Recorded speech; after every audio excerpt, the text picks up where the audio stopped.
từ cho nó vô đi con. Con đau bụng không?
cuộc đời này, em từ đâu bước đến nơi đây, làm tôi say, làm tôi khát khao, trao nhau tin yêu ngọt ngào. Sao đôi ta cứ hoài ngập ngừng khi con tim dục tiếng yêu thương, đừng ngại chi vì từ bấy lâu lòng thầm mơ được đến đâu. Dẫu có nắng hay mưa mai sau dòng đời cuốn xoay, lắm lúc đôi ta giận hờn mang bao lỗi lầm. Dù mai sau mình ra đua thì tình anh vẫn mãi mãi không đổi rời, sẽ mãi chở che cho em một đời về sau, mãi vững tin cho em một bờ vai ấm êm. Khi em yêu lòng, khi em mỏi mệt, anh vẫn mãi mãi không đổi rời. Em là ai giữa cuộc đời này, em từ đâu bước đến nơi đây, làm anh say, làm anh khát khao, trao nhau tiếng yêu ngọt ngào. Sao đôi ta cứ hoài ngập ngừng khi đôi tim dục tiếng yêu thương, đừng ai chi vì từ bấy lâu lòng thầm mơ được sánh đôi. Dẫu có nắng hay mưa mai sau dòng đời cuốn xoay, lắm lúc đôi ta giận hờn mang bao lỗi lầm. Dù mai sau mình ra nua thì tình anh vẫn mãi mãi không đổi rời, sẽ mãi chở che cho em một đời về sau, mãi vững tin cho em một bờ vai ấm êm. Khi em yêu lòng, khi em mỏi mệt, anh vẫn mãi mãi không đổi rời.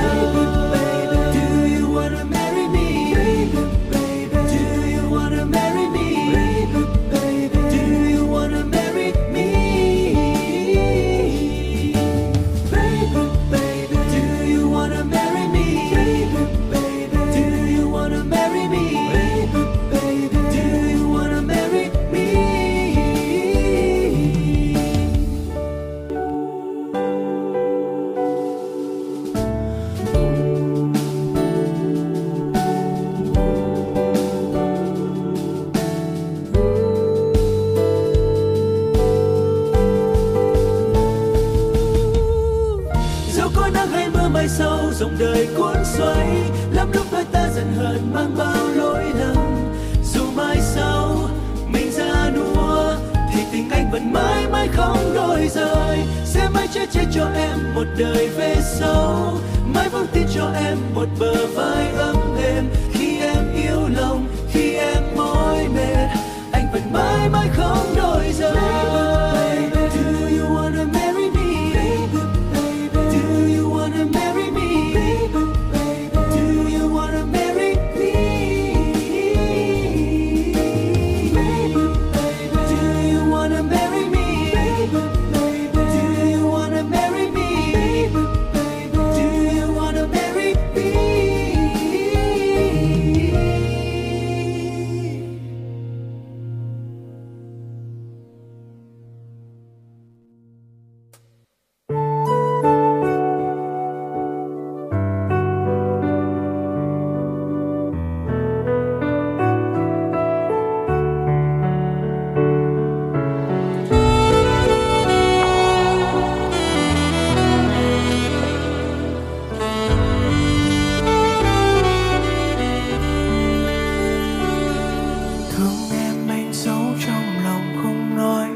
ơn quý vị rất là nhiều.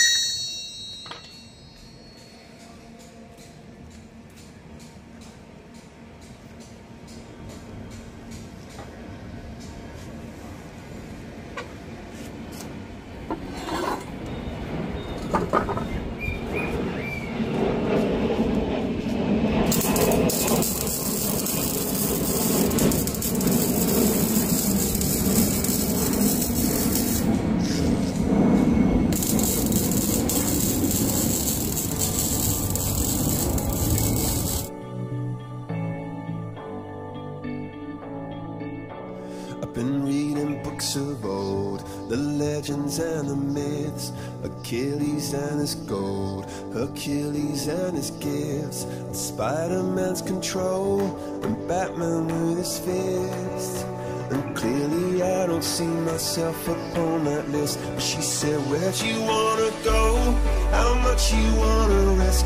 I'm not looking for somebody with some superhuman gifts, some superhero, some fairy tale bliss. Just something I can turn to, somebody I can kiss. I want something just like this.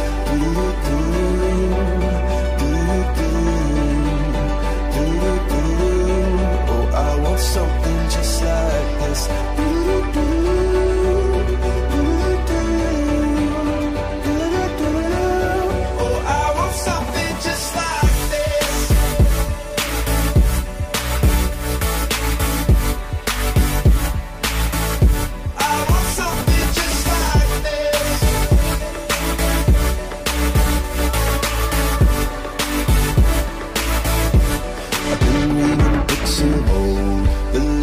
And the myths, the testaments they told, the moon and its eclipse, and Superman unrolls the suit before he lived.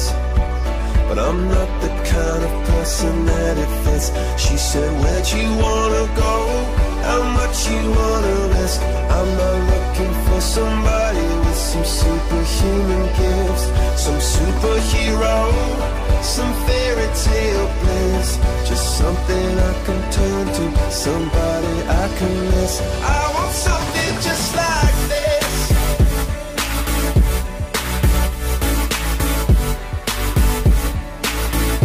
I want something just like this.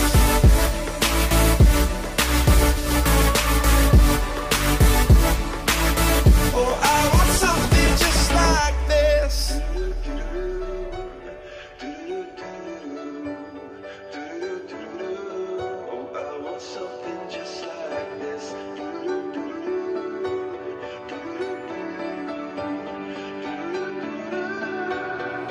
Where'd you wanna go? How much you wanna risk? I'm not looking for somebody with some superhuman gifts, some superhero, some fairy tale bliss. Just something I can turn to, somebody I can kiss. I want something just like this.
I'm on a mission and I won't quit now. In a world full of followers, I'll be a leader.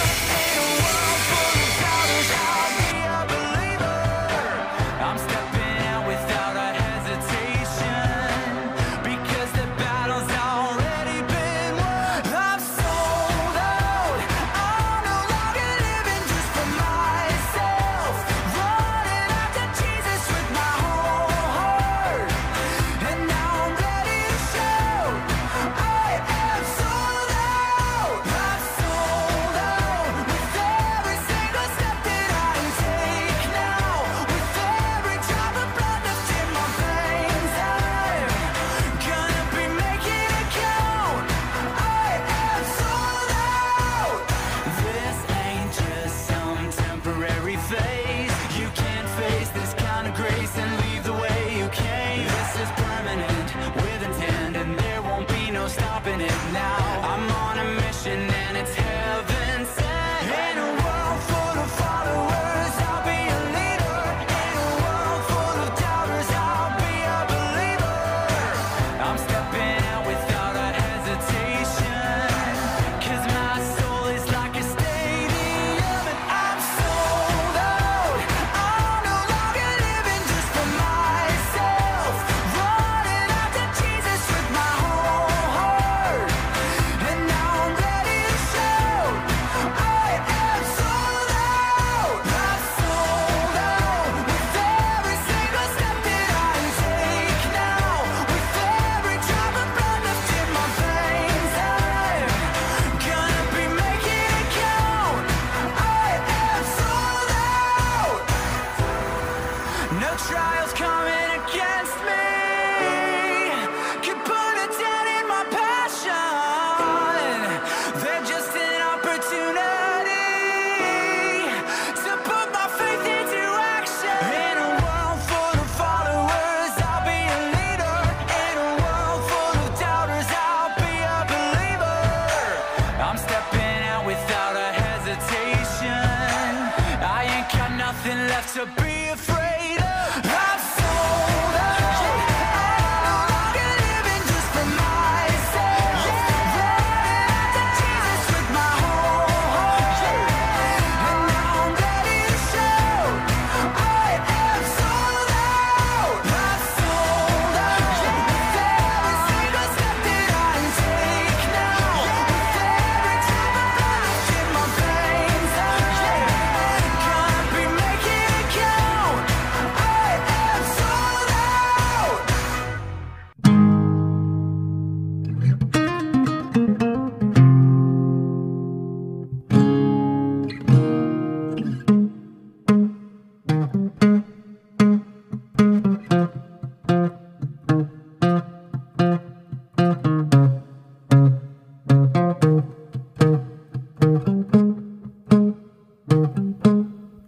When the night has come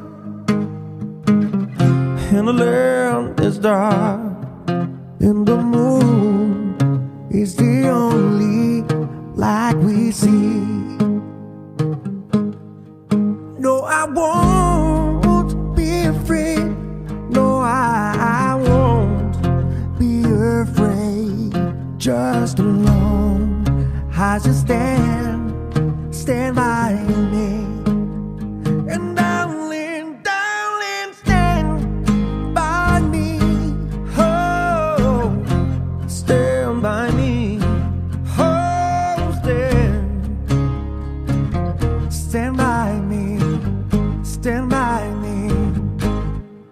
If the sky that we look upon, oh, should turn the landfall, all the mountain should crumble to the sea. I won't cry, I won't cry. No, I won't shed a tear. Just as long as you stand by me. So darling, darling, stand by me. Oh, stand by me. Oh, stand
outside it's cold.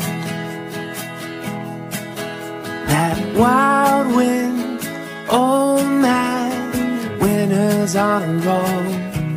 But if you could come a little closer, you could keep me warm, and we could leave our mittens in the drawers. It's a beautiful day to be with you. It's a beautiful day to be with you. Oh, when I see your face, it's true. The skies are brighter blue. It's a beautiful day to be with you.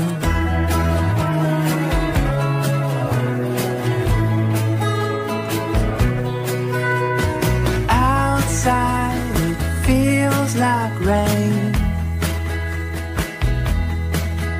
These old knees, they tell me thunder's on the way. But if you could come a little closer, that's all I would need. April showers become distant memories. It's a beautiful day to be with you. It's a beautiful day to be with you. Oh, when I see your face, it's true. The skies are bright blue. It's a beautiful day to be with you.